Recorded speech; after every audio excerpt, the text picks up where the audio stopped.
Zondervan Pictorial Bible Dictionary.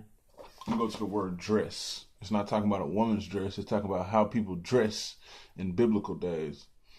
It says the basic garments in general used among the men of biblical times seem to have consisted of the inner tunic, the tunic coat, the girdle, and the cloak. And to this was the headdress and the shoes or sandals. So when we make a statement like there are no pants in the Bible, like modern pants, denim jeans, we mean that because it ain't in there. And when Moses wrote, I'm going to read it. I'm going to read what Moses wrote from Deuteronomy 22. Deuteronomy 22:5, the woman shall not wear that which pertaineth unto a man, neither shall a man put on a woman's garment, for all that do so are an abomination to the Lord our God. So when we see that it's telling us that the woman shouldn't wear that which pertaineth unto a man, or the man shouldn't wear that which pertaineth unto a woman. But what we see is when we look back into the history of the Bible, and we see what they was wearing, we see that men and women wore garments, correct? Right? Because we got a picture right here. This is not like a first century picture, but this is like a picture of what it would have looked like what they was wearing stuff in the Bible. So nobody has on jeans, man. So Moses ain't writing like women can't wear jeans because men are wearing jeans.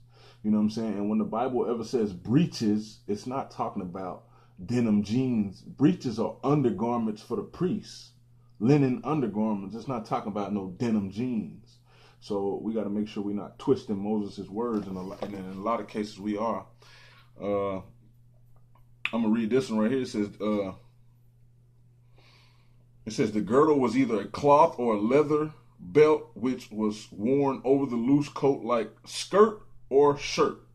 The cloth girdle originally worn by village and townspeople was a square yard of woolen, linen, or even silk cloth first made into a triangle and folded into a sash-like belt about 5 to 8 inches wide and some 36 inches long. So they going deep into what biblical clothing would have looked like. And they got another picture on this page.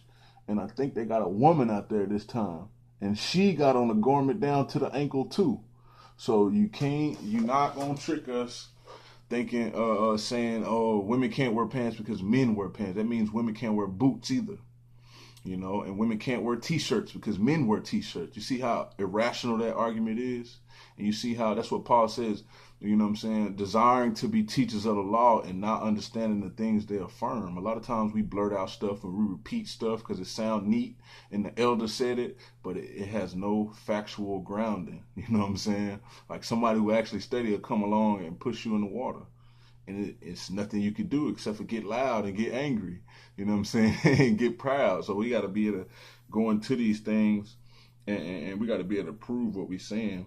I'm going to read this one right here. It says, in the Old Testament, many articles of women clothing are mentioned, which cannot be exactly identified. Okay, that's something else. That's not dealing with that. That's dealing with the kerchief. That's saying that's something in the Old Testament that couldn't be identified. But it's not pants. Moses ain't walking around with pants on. The priests might have had on some linen breeches, which are like undergarments. I'm gonna say like it'd be more closer to modern boxers or something that you wear under your clothing. When they say breeches, it's not talking about, oh, the priest had on jeans. No, come on, man. You twisting the scripture and twisting the law. You know what I'm saying? So we just gotta be we gotta do better than that.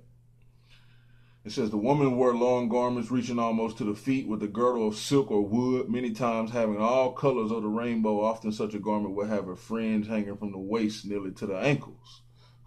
That's the woman's garment. So a man should not wear that which pertaineth unto a woman. They both wear garments, but they were slightly different. You know what I'm saying? The woman would have the man would have a stick and a belt, like he getting ready to go somewhere and work. That pertains to a man. Now, that woman ain't got no business having no stick and no belt, looking like she finna go work wearing a man's garment, stuff that pertaineth unto a man. And when we look at that word man in Deuteronomy 22:5, it's not talking about Adam. You know what I'm saying? It's a different word for man. It's a man of war. You know what I'm saying? So we gotta make sure we go into these words. I'm gonna go back to Deuteronomy 22 so we can kind of get a feel of the chapter. You know what I'm saying? A lot of times we don't read in context. Deuteronomy chapter 22 and verse 9. It says, Thou shalt not sow thy vineyard with diverse seeds, lest the fruit of thy seed which thou hast sown in the fruit of thy vineyard be defiled. That's saying don't mix. It's another one down here. Verse 13. Dang, which one is it? No, it's down here. It's like verse 12.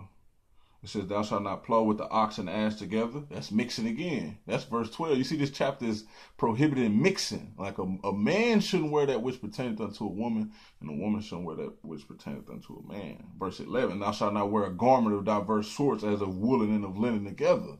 A lot of us breaking that commandment. You will stone somebody. Them brothers was going to stone me the other day. Well, act like they was for not having no fringes. Oh, you wicked. But you mixing fabric. So are you wicked? Or you considered wicked for that? That's why we got to be humble. You know what I'm saying? We got to make sure we be humble, because you're going to get pushed in the water when somebody comes along who actually study. If y'all sit down and have a organized dialogue with no disrespect, you're going to get smashed.